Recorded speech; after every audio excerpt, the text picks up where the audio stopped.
ಇದು ಬಳ್ಳಾರಿ ಮಹಾನಗರ ಪಾಲಿಕೆ ಸಾರ್ವಜನಿಕ ಪ್ರಕಟಣೆ. ಬಳ್ಳಾರಿ ಮಹಾನಗರ ಪಾಲಿಕೆ ವ್ಯಾಪ್ತಿಯ ಎಲ್ಲಾ ಆಸ್ತಿಯ ಮಾಲೀಕರುಗಳಿಗೆ ಕರ್ನಾಟಕ ರಾಜ್ಯ ಸರ್ಕಾರದಿಂದ ಒಂದು ಸುವರ್ಣ ಅವಕಾಶ. ತಮ್ಮ ಮಾಲೀಕತ್ವದ ಅಧಿಕೃತ ಹಾಗೂ ಅನಧಿಕೃತ ಆಸ್ತಿಗಳಿಗೆ ಈ ಖಾತಾ ನೀಡುವ ಅಭಿಯಾನ ಆರಂಭವಾಗಿದ್ದು, ಈ ಅವಕಾಶ ಕೇವಲ 3 ತಿಂಗಳು ಮಾತ್ರ. ಈ ಖಾತಾ ಪಡೆಯಲು ಕೊನೆಯ ದಿನಾಂಕ 10 ಮೇ 2025 ಶನಿವಾರದವರೆಗೆ. ಈ ಖಾತಾ ಪಡೆಯಲು ಸಲ್ಲಿಸಬೇಕಾದ ದಾಖಲೆಗಳ ವಿವರಗಳು. ಅಧಿಕೃತ ಆಸ್ತಿಗಳಿಗೆ ಈ ಖಾತಾ ಪಡೆಯಲು ಸಲ್ಲಿಸಬೇಕಾದ ದಾಖಲೆಗಳು.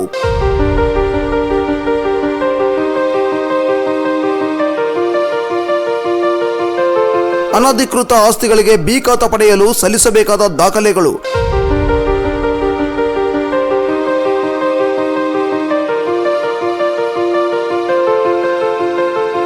ಹೆಚ್ಚಿನ ಮಾಹಿತಿಗಾಗಿ ಸಂಪರ್ಕಿಸಿ ಬಳ್ಳಾರಿ ಮಹಾನಗರ ಪಾಲಿಕೆ ವಲಯ ಕಚೇರಿ 1, ಗಾಂಧಿನಗರ್ ವಾಟರ್ ಬೂಸ್ಟರ್, ಬಳ್ಳಾರಿ ವಲಯ ಕಚೇರಿ 2, ಹಳೆ ನಗರಸಭೆ ಕಚೇರಿ, ವಲಯ ಕಚೇರಿ 3, ಕೌಲ್ ಬಜಾರ್ 1ನೇ ಗೇಟ್ ಹತ್ತಿರ.